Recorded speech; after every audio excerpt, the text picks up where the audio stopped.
কি ভাবছেন এখানে কি হয়েছে? এত মানুষ রাস্তার পাশে দাঁড়িয়ে কি ভাবছে, কি করছে? সারা গ্রামের মানুষের এত কৌতূহলী কিসের জন্য, এটাই তো ভাবছেন। দেখুন রাস্তা জুড়ে মানুষ। আসলে 22 বছর পরে কাঁচা থেকে পাকা রাস্তা পেয়ে মানুষের মধ্যে এমন উল্লাস চলতেছে। তো আপনারা দেখুন কিভাবে মানুষজন রাস্তাটিকে দেখতেছে। তো পুরো ভিডিও আপনারা দেখুন।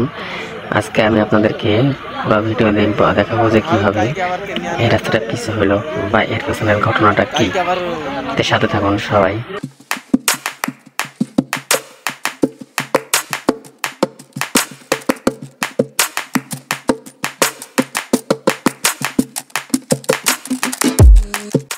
আসসালামু আলাইকুম ভিউয়ার্স, আমি ইয়াসিন ব্লগের পক্ষ থেকে সবাইকে জানাই শুভেচ্ছা এবং অভিনন্দন।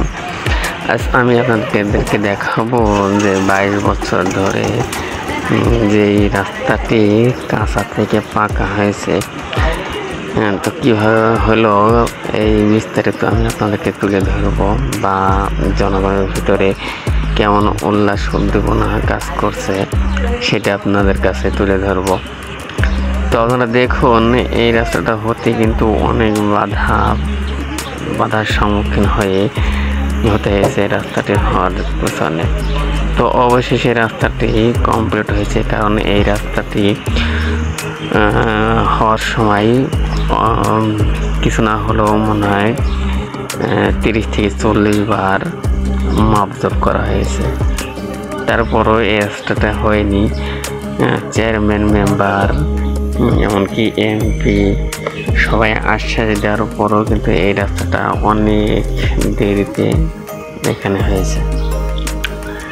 তো আপনারা জানেন যে এর কতগুলো প্রসেস থাকে, কারণ প্রথমে খোঁড়াখড়ি, তারপরে বালি, অনেক কিছু টেকআপ দিয়ে এই রাস্তাটি করা হয়েছে। কারণ খোঁড়ার সময় খুঁড়ে ফিরেছিল প্রায় 3 মাস যাবৎ, শুধু মাটি খুঁড়ে রেখে দিয়েছিল। কারণ এত অবহেলিত এই গ্রামটা, কারণ এখানে তেমন খুব একটা লোক নাই যে যারা কাজ নিয়ে আসবে বাইরের থেকে। তো খুঁড়ে রাখা হয়েছিল প্রায় 3 মাস। এই 3 মাস যাবৎ অনেক ভোগান্তির কারণটা হয়ে দাঁড়িয়েছে। আর তারপরে বালি ফেলা হয়েছে, খোয়া ফেলা হয়েছে। তো এইসব মিলিয়ে প্রায় 4 থেকে 4 মাসের ওপরে সময় লাগছে। তো জানেন আপনারা যে এই টাইমে ভুট্টা বা ধান এগুলা গ্রামে অঞ্চলে এই টাইমে বাড়িতে আসে। তো এগুলা কেউই বাড়ি পর্যন্ত আনতে পারেনি। ভুট্টাগুলা আপনার মাঠের থেকেই এসব ছড়াইয়া এগুলা নিয়ে আসা হয়েছে।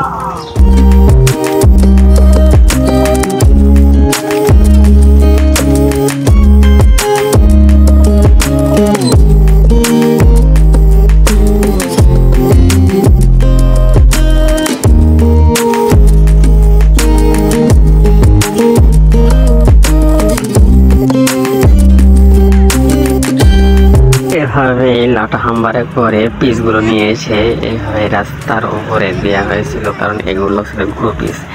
এর আগে নিয়ে আসা হয়েছিল পিস, যেগুলো দিয়ে রাস্তা করা হয়েছিল। আর এটা দিয়ে হচ্ছে ফিনিশিং দেওয়া হচ্ছে, যে রাস্তা মোটা খোয়াগুলো ঢাকার জন্য ছোট পিস, ছোট পাথর দিয়ে এগুলা ফিনিশিং দেওয়া হচ্ছে।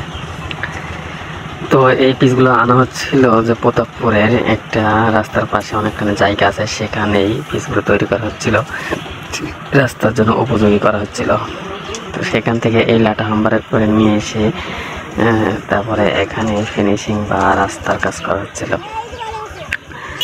তো এই রাস্তাটা হওয়ার পেছনে অনেকটা মানুষের ভিতরে উল্লাস কাজ করছে, কারণ 2000 সালে এই রাস্তা দিয়ে হাঁটা যেত না, কারণ এখানে 1 হেক্টর পরিমাণে কাদা এই রাস্তায় হতো। কারণ এখানে তখন মহিষের গাড়ি, গরুর গাড়ি এখানে চলাচল বেশি করতো, কারণ এই গ্রামটা ছিল আখ চাষের জন্য বিখ্যাত। কারণ কেরু কোম্পানি মিল যখন চালু হয় তখন থেকেই এই জিরাট গ্রামে আখ চাষ করে মানুষে। তো এই আখ চাষ, এই আখ নিয়ে যাওয়ার জন্য, যাতায়াতের জন্য কেরু কোম্পানি মিল থেকে ইটের রাস্তা করে দেওয়া হয়, যাতে করে ওই আখগুলো নিয়ে যাওয়া আসা করা যায়। তো সেই থেকে এই 24 সাল পর্যন্ত সেই ইটের রাস্তায় এতদিন ধরে চলেছে। তো আপনারা দেখুন, সেই যদি 2000 সাল থেকে শুরু করা যায়, প্রায় এই 24 বছর এই এক ইটের রাস্তা কতদিন থাকে। তো সত্য কষ্টের মাঝেও আনন্দ খুঁজে পেয়েছে জিরাট গ্রামের মানুষ। কারণ আপনারা জানেন যে এটা একটা আনন্দের বিষয় যে আমরা পিসে উঠবে মানুষ। বাড়ি থেকেই যাতায়াত ব্যবস্থাটা ভালো হলে সবার ভিতরে একটা আনন্দ উল্লাস থাকে।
আপনারা জানেন জিরাট একটা ছোট গ্রাম, কারণ এখানে 2000 ভোটার বাস করে। এটা চুয়াডাঙ্গা জেলার দর্শনা থানার জিরাট গ্রাম। তো এখানে মানুষ সবাই মিলেমিশে বাস করে।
দর্শক শ্রোতা, আজকে আমি আপনাদেরকে এই জিরেল গ্রাম সম্বন্ধে আপনাদেরকে তথ্য দিলাম, বা রাস্তা কীভাবে তৈরি হয়েছে সেই সম্বন্ধে আপনাদেরকে ধারণা দিলাম।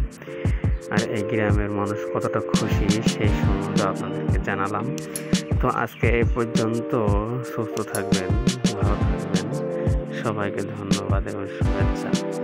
ভিডিওটা ভালো লাগলে আপনারা অবশ্যই একটা সাবস্ক্রাইব করে পাশে থাকবেন এবং আমাকে উৎসাহিত করার জন্য পাশে থাকবেন। সবাইকে আসসালামু আলাইকুম।